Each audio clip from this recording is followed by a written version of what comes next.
Creating super powerful samurai builds in Ghost of Yotei Legends is a lot of fun. The samurai is one of the most overlooked classes in the entire game, and yeah, it might not be able to single-handedly clear out an entire wave of enemies in survival, but once you understand the fundamentals for how the class works, it can be extremely powerful. So let me take you through what I found to be 3 of the most OP samurai builds in the entire game, and some tips and tricks for helping you make the absolute most out of the samurai class. Now, a quick disclaimer that these are all builds that I would consider late to end game, meaning you've reached at least the max perk level of level 24, which enables you to equip 2 legendary gear items, and you have your character key all the way up to its current max, which is 110. But if you're not quite that far yet, that's okay. A lot of these same principles will still apply even if you have lower level stats and gear. Honestly, achieving S tier on all your primary gear will take you a ton of time and resources, so this is at least going to help you prioritize which items to upgrade so you're creating your build more efficiently. And I put together another guide to help you upgrade and level up more effectively, which I'll be sure to link in the description below if you want to check it out after this. Now, in order to put together a quality samurai build, you first need to understand the basics for how the samurai class works. Understanding where the class is strongest is going to help you better address its weaknesses. Now, to start, the samurai is a heavily melee focused build and is the only class in the game that gives you access to all 5 different melee weapons.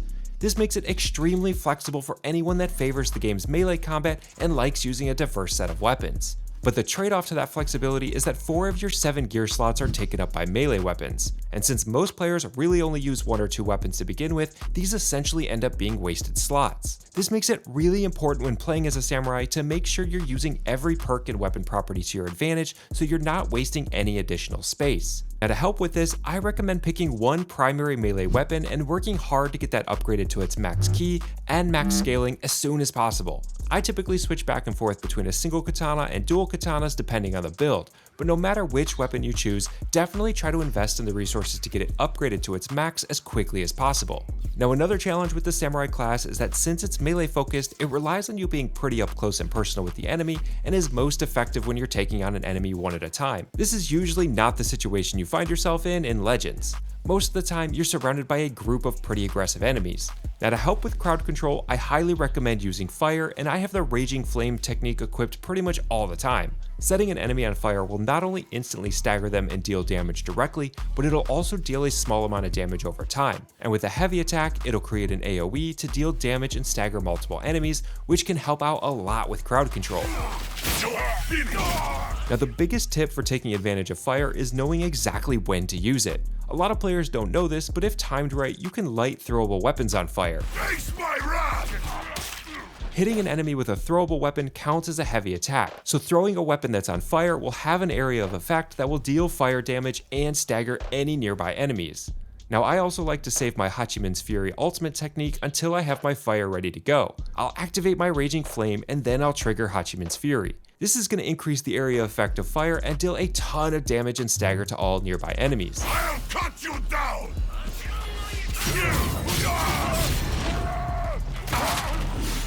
Raging Flame only stays active for about 10 seconds, so it has a pretty short lifespan, but you can activate it at the end of a combo rather than at the beginning, so you're maximizing its effectiveness afterwards.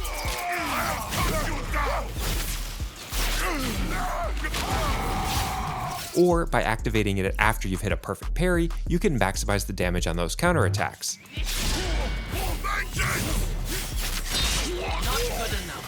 So if you're playing on Platinum or Nightmare difficulty especially, this is really going to help you get the most out of your Raging Flame.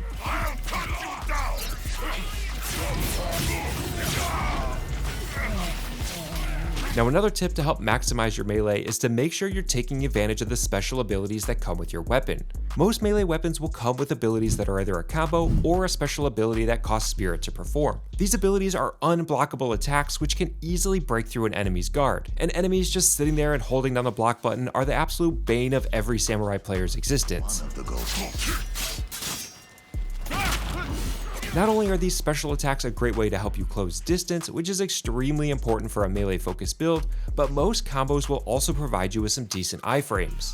So if you're running a samurai build, make sure that you're looking at these special abilities and taking advantage of them as frequently as possible.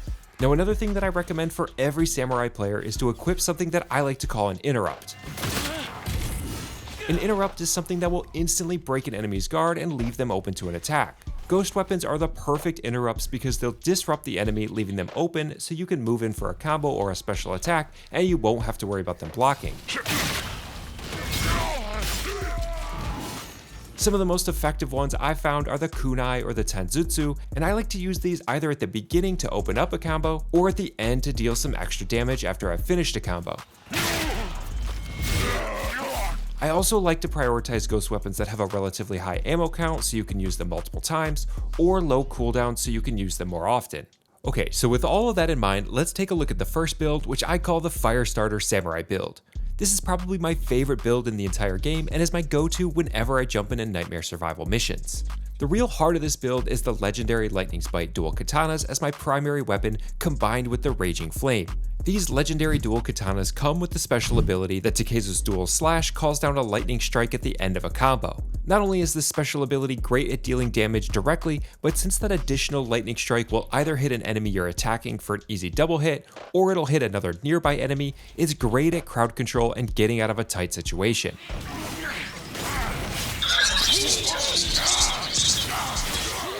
Now, in addition to the dual slash, I have my weapon perk set to dual tempest strikes. The dual tempest is a combo you can pull off by first pressing and holding down R2 and then continuing to press R2 in succession, which results in a final unblockable attack. With the dual tempest strikes perk, it'll add a second unblockable attack at the end of that combo.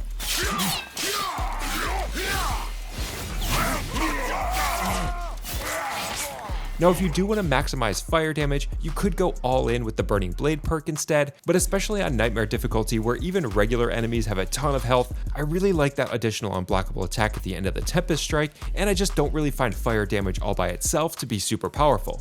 Now, for my second legendary item, I like to use the Storm Tenjutsu with the Extended Chamber. By default, this legendary already has 6 shots, so with the extra chamber bringing my total to 7, I pretty much always have this armed and ready to go when I need it, and it acts as a perfect interrupt to either break an enemy's guard to start out a combo, or to act as a finisher at the end of a combo.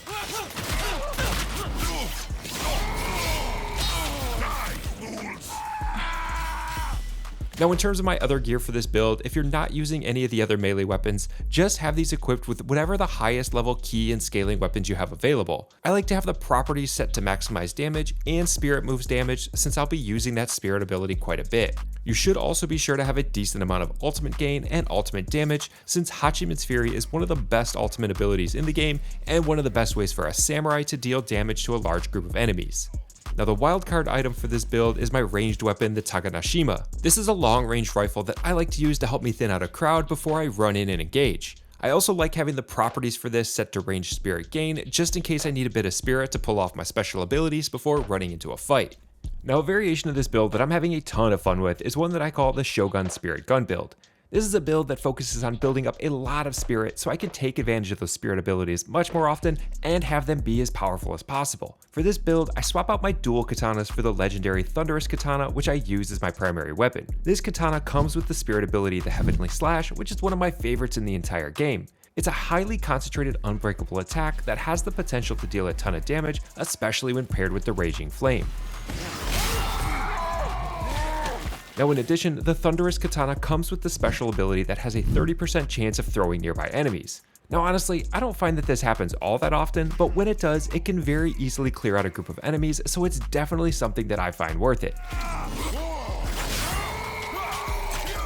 For my perk, I have the Expert combo equipped, which extends the combo length of the Lightning Iato combo. This combo is a little bit slow and can be pretty tricky to pull off, especially if you're playing on survival, so I don't use it all that often. But the trick to this is all in the timing. To time it right, you'll want to make sure to press and hold R2 until you see the blue glint of your katana. Once you see it, release R2 and then wait for it to show up again, and then again for the third move in the combo. If you listen carefully, you can even hear a brief audio cue letting you know when it's time to press R2.